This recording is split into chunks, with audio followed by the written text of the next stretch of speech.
എളുപ്പത്തിൽ എങ്ങനെയാണ് വീട്ടിലുണ്ടാക്കുന്നതെന്ന് നോക്കാം. അതിനായിട്ട് ഞാനിവിടെ എടുത്തിരിക്കുന്നത് 1.5 കപ്പ് മൈദയാണ്. ആട്ട വെച്ച് വേണമെങ്കിൽ നമുക്കിത് ഉണ്ടാക്കാം. പക്ഷേ ആട്ട വെച്ച് ഉണ്ടാക്കുമ്പോൾ നമുക്ക് ഇത്ര ഒരു സോഫ്റ്റ്നെസ് കിട്ടില്ല. അതല്ല നമ്മൾ കുറച്ചുകൂടെ ഹെൽത്ത് കോൺഷ്യസ് ആണെങ്കിൽ നമുക്ക് പകുതി ആട്ടയും പകുതി മൈദയും കൂടി ചേർക്കാം. ഇതിപ്പോൾ ഞാൻ എല്ലാ രീതിയിലും ഉണ്ടാക്കി നോക്കിയിട്ടുണ്ട്. അപ്പം ആട്ട കൊണ്ട് ഉണ്ടാക്കുമ്പം കുറച്ചും കൂടി ടഫായിട്ടാണ് എനിക്ക് തോന്നിയിട്ടുള്ളത്. ടഫ് മീൻസ് എന്നാൽ ഇത്രയും സോഫ്റ്റായിട്ട് നമുക്ക് കിട്ടില്ല. ആട്ടയും മൈദയും കൂടെ ആകുമ്പോൾ നമുക്ക് ഒരു മീഡിയം സോഫ്റ്റ്നെസ്സിൽ കിട്ടും. ഏറ്റവും സോഫ്റ്റായിട്ട് കിട്ടുന്നത് നമുക്ക് മൈദ വെച്ച് ഉപയോഗിക്കുമ്പം തന്നെയാണ്. അപ്പോൾ ഈ ഒരു റെസിപ്പിയാണ് ഞാൻ ഇപ്പോൾ കാണിക്കാൻ പോകുന്നത്. ഇനിയുള്ള എപ്പിസോഡുകൾ വരുമ്പോൾ ഞാൻ മറ്റേ രീതിയിലുള്ളതും കാണിക്കും. പിന്നെ നമുക്ക് വേണ്ടത് 1/2 കപ്പ് തൈരാണ്, 1 ടീസ്പൂൺ ബേക്കിംഗ് സോഡ, പിന്നെ വേണ്ടത് നമുക്ക് 1/2 ടീസ്പൂൺ പഞ്ചസാര, പിന്നെ ആവശ്യത്തിന് ഉപ്പ്, പിന്നെ നമുക്ക് വെള്ളം വളരെ കുറച്ച് മാത്രം മതി.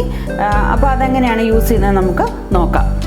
ആദ്യം തന്നെ നമ്മൾ എടുത്തു വെച്ച ഫ്ലോറിലേക്ക് നമുക്ക് 1/2 ടീസ്പൂൺ ബേക്കിംഗ് സോഡ, 1/2 ടീസ്പൂൺ ഉപ്പ് കൂടി ചേർത്ത് കൊടുക്കാം.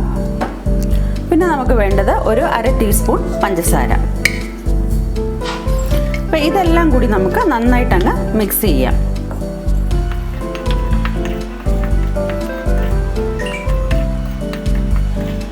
മിക്സ് ചെയ്ത ശേഷം ഇത് മാറ്റി വെക്കുക. ഇനി നമുക്ക് മറ്റൊരു ബൗളിലേക്ക് എടുത്തു വെച്ചിരിക്കുന്ന തൈര് ചേർത്ത് കൊടുക്കാം.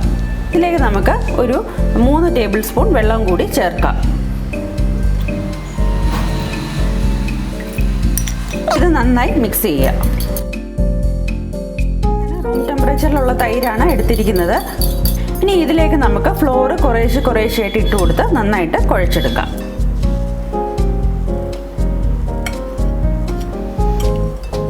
വേറെ വെള്ളമൊന്നും നമ്മൾ ആഡ് ചെയ്യേണ്ട. പിന്നെ ആവശ്യം ഉണ്ടെങ്കിൽ മാത്രം നമ്മൾ ആഡ് ചെയ്ത് കൊടുത്താൽ മതി.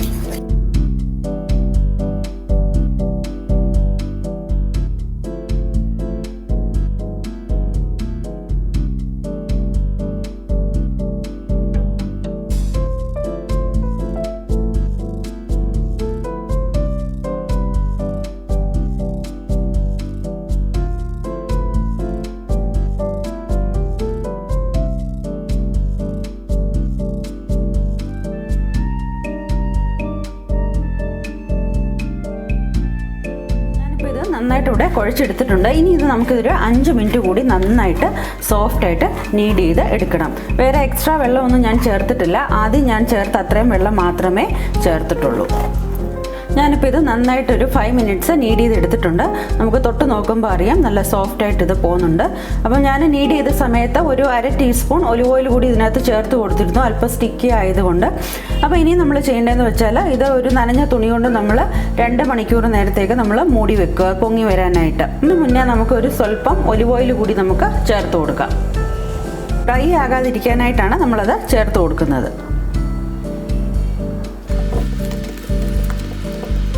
ഇനി ഇതിനെ നമുക്കൊരു നനഞ്ഞ തുണി കൊണ്ട് നമുക്ക് മൂടി വെക്കാം.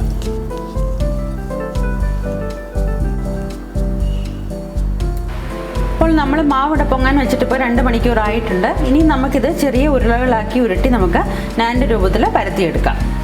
ആദ്യം ഞാനിപ്പം ഓരോന്നോരോന്നായിട്ടാണ് ചെയ്യുന്നത്. ആദ്യം ഒരെണ്ണം പരത്തിയിട്ട് അത് നിങ്ങളെ ചുട്ടു കാണിക്കാം. എന്നിട്ട് നമുക്ക് ഓരോന്നും അങ്ങനെ ചെയ്തെടുക്കാം.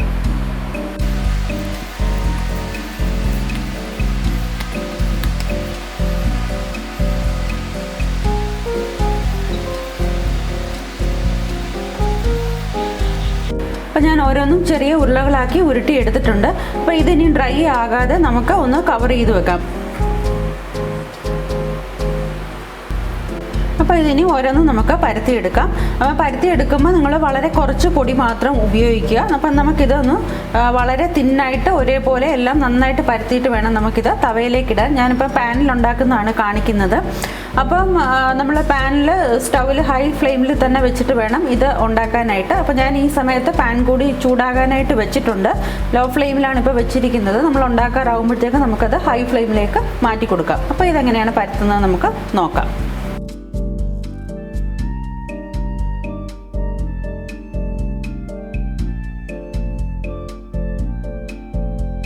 അപ്പോൾ ഞാനിവിടെ ഇത് നന്നായിട്ട് പരത്തി എടുത്തിട്ടുണ്ട്. ഇത് ഒരു സൈഡ് നമുക്ക് കോണിക്കലായിട്ടും ബേസ് നമുക്ക് അല്പം ബ്രോഡായിട്ടും വേണം ഇത് പരത്തിയെടുക്കാൻ. നാൻ്റെ ഷേപ്പ് എല്ലാവർക്കും അറിയായിരിക്കുമല്ലോ. അപ്പോൾ വളരെ തിന്നായിട്ട് തന്നെ ഞാനിത് പരത്തി എടുത്തിട്ടുണ്ട്. അപ്പോൾ ഇതിനി നമ്മൾ തവയിലേക്ക് ഇടുന്നതിന് മുന്നേ നമ്മൾ അല്പം വെള്ളം ഈ ഭാഗത്ത് തേച്ച് കൊടുക്കുക. അപ്പം വെള്ളം പറ്റുന്ന ഭാഗം വേണം നമ്മൾ തവയ്ക്ക് ഫേസ് ചെയ്ത് വെക്കാനായിട്ട്. അപ്പോൾ നമുക്ക് അല്പം വെള്ളം കൂടി ഇതിലേക്ക് തേച്ച് കൊടുക്കാം.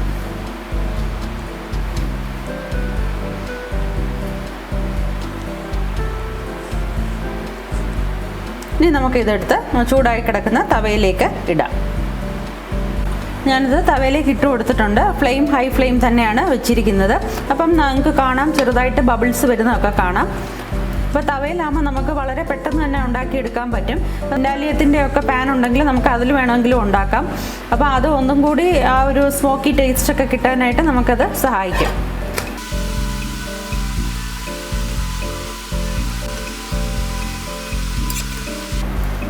ഞാനിവിടെ നന്നായിട്ട് മൊരിഞ്ഞ് വന്നിട്ടുണ്ട്. ഇനി ഈ സമയത്ത് നമുക്കൊരല്പം ബട്ടർ കൂടി അതിനകത്തേക്ക് ഇട്ട് കൊടുക്കാം.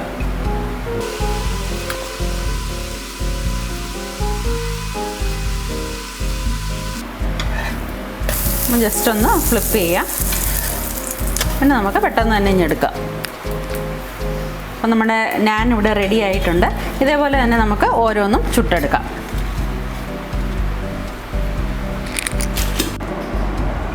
അപ്പോൾ നമ്മുടെ ബട്ടർ നാൻ ഇവിടെ റെഡിയായി കഴിഞ്ഞു. അപ്പോൾ ഇത് നിങ്ങളെല്ലാവരും വീട്ടിൽ ട്രൈ ചെയ്ത് നോക്കണം. നമ്മളിത് മുറിക്കുമ്പോൾ തന്നെ അറിയാം വളരെ സോഫ്റ്റാണ്.